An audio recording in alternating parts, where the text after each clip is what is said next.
Today I'm going to disassemble and reassemble my Torium 20. I actually have been running this reel for a couple of years and never serviced it, and when I recently serviced it there was a broken part inside, so I'm going to have to go and replace that part, so I figure it might be good just to show you guys the inside of the Torium 20 HG. It's a pretty sweet reel. It's fun to fish with. I've caught hundreds to thousands of fish on this reel so far, and I've loved it. Today I'm going to replace the Eccentric cam bushing.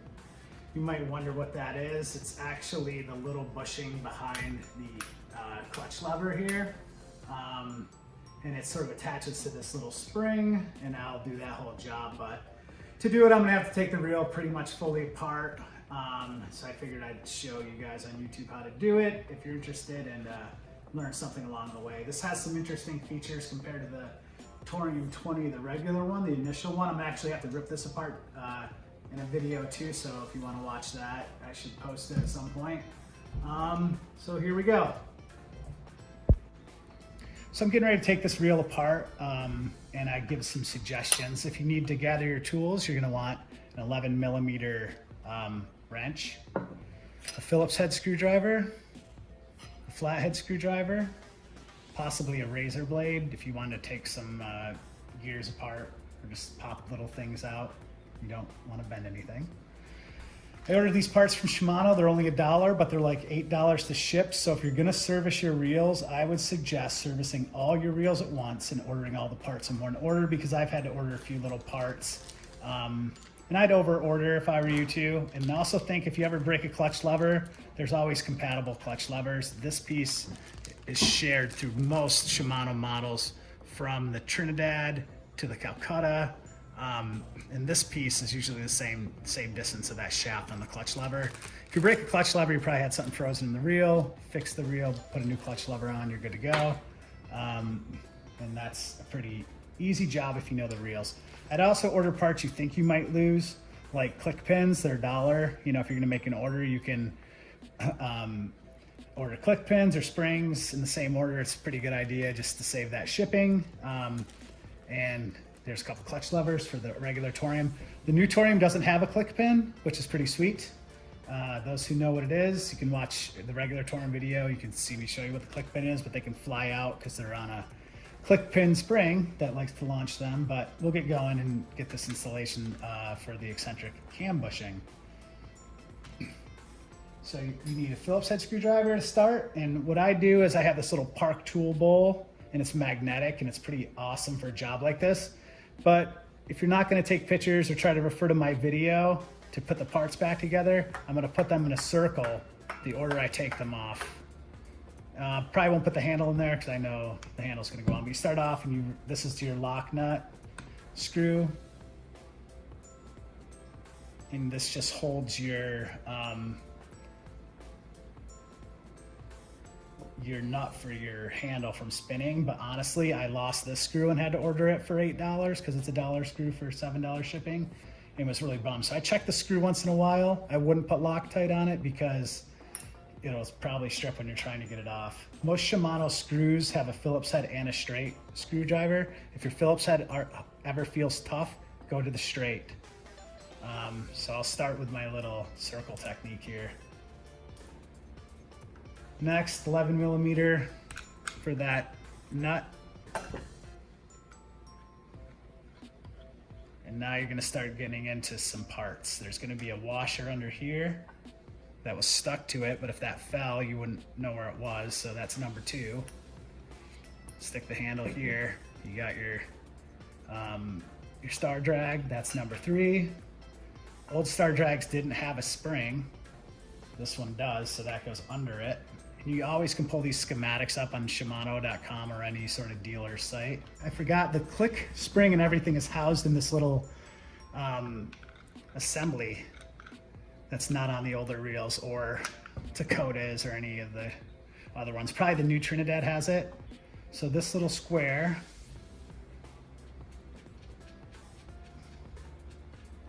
is next. And then we'll start getting into the drag washers. You see it has a little click spring built in right there. I'm not sure if you can see it on this video, but whatever. So now we're gonna take some washers off. This first one's darker colored. Next one are these two sort of wavy washers, but they're really concave. So you can have different drag settings, but usually people put them concave to concave out like this. That's how I have them, and it's sort of when you tighten it up, they squish together, so it gives you a little more tension. But I don't know if I'm explaining that perfectly. There's a bearing in here, but now that those are off, I can get into the reel. Oops, let me put this little nut here.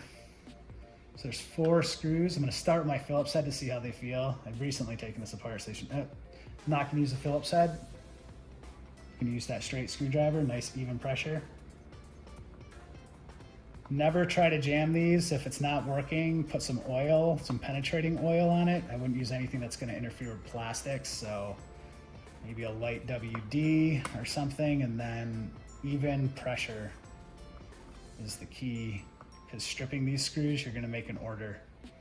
So remember, do all your reels at once and make one big Shimano order if you have to. And remember that discontinued parts sometimes, you can find another newer reel that uses the same part. There's a eReplacementParts.com that sells Shimano, and they have little grids, little millimeter grids, so you can sort of see if certain parts are about the same size as the one you broke. Hopefully it's not happening too often. This one definitely is feeling pretty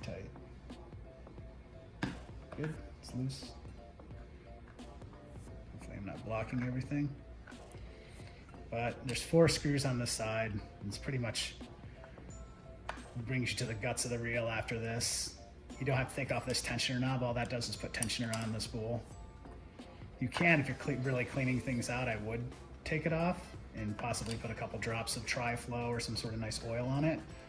And also use dry grease on a lot of parts that slide together so it doesn't just attract more dirt. But there's good products made by the brands. I think Penn sells a really nice dry grease. This thing's all sort of greased up.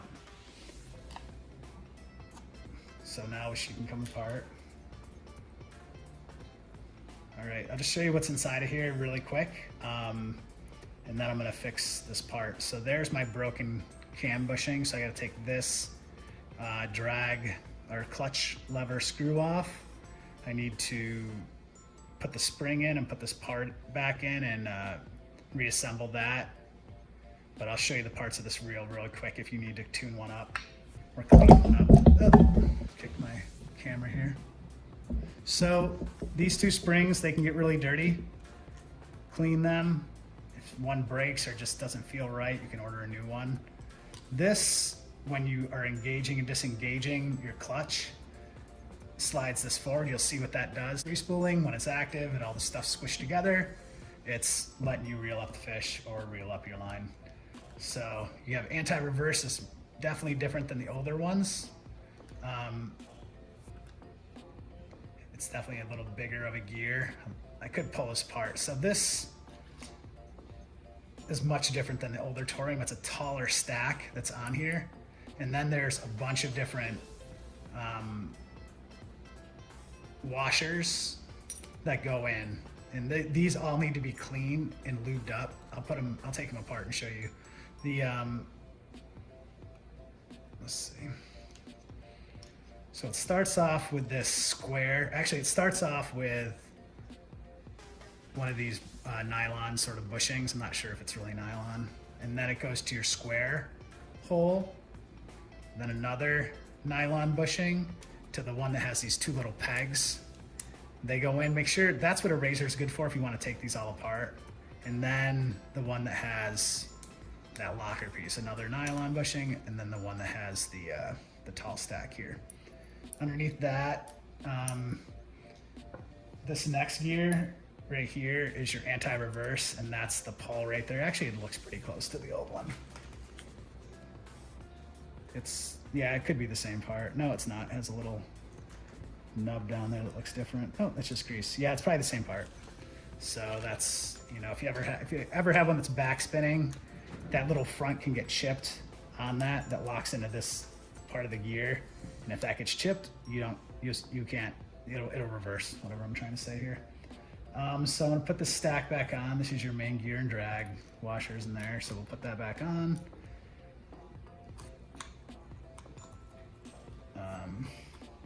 Looks pretty good. We'll get here. All my stuff's pretty clean now. This thing was a mess when I started this process. And I don't go any deeper than this. So lube up this, clean it, if you wanna call it that. Here's my little plastic part. Need to take this screw out.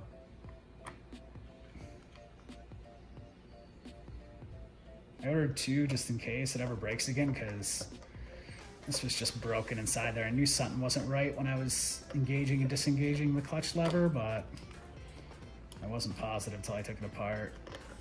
And I've just been catching massive amounts of haddock on this thing, so I'm getting its use.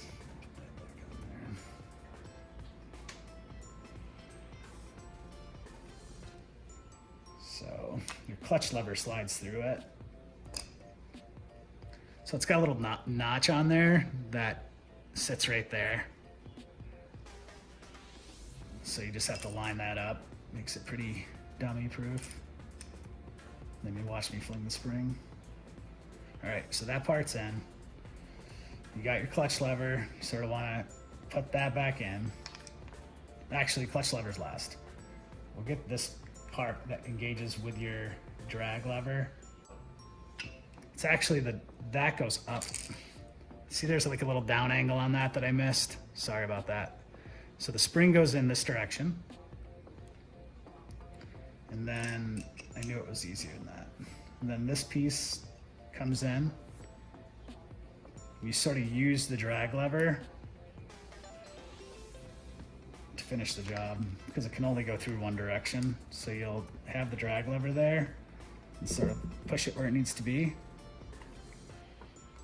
Really fun.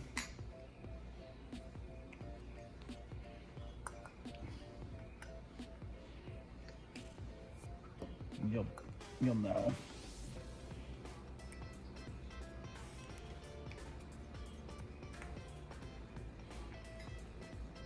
I'm sure someone's got a better technique than I do. But it'll happen. There we are. There we are. So now you got your spring locked in there. Hold that nice and tight. Get your screw back in there. Hold it the whole time. Make sure you're not stripping the screw. That would be tragic to ruin a clutch lever.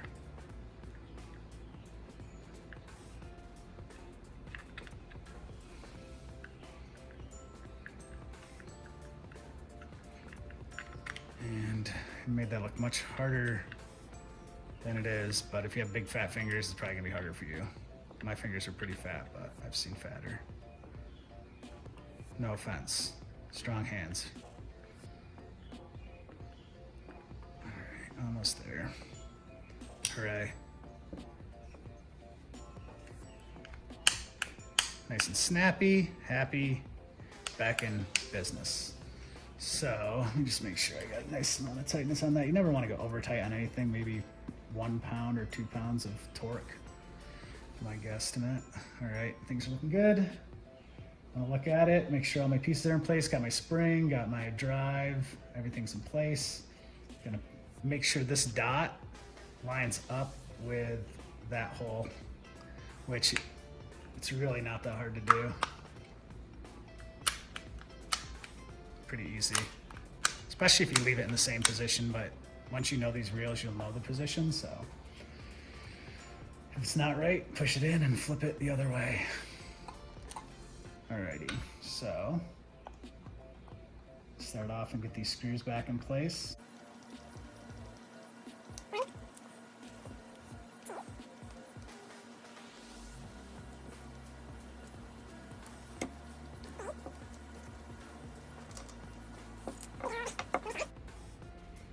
So now the main body's back attached, and we're going to put the drag washers back in next.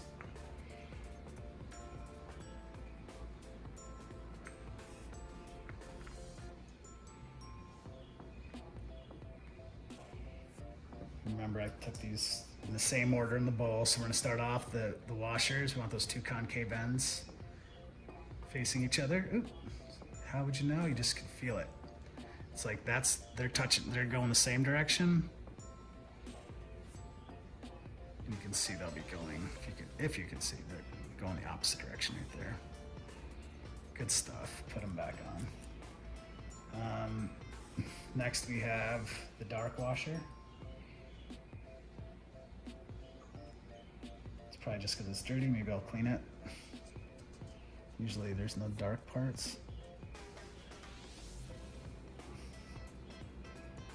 Cleaner, definitely dark. That part facing down. Hold the click. Screw it back on.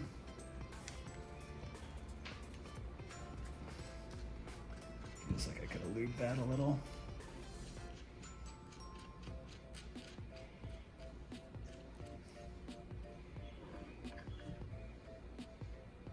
I would not go too tight with this. Maybe just about there.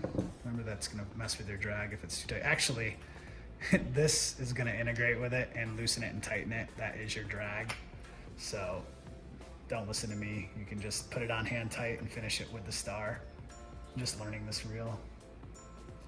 So now it's on there, but that's gonna be held on by our friend here, the handle. The Shimano handle for the Torium has two positions. I really prefer the outer position because you can reel faster.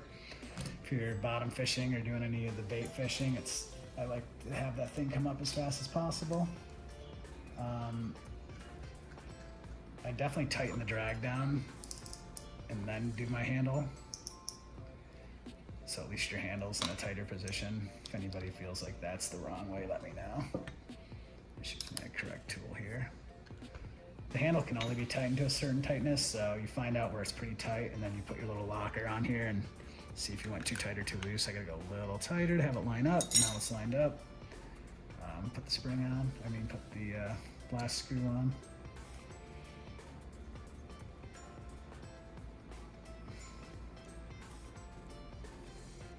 All right, just back together.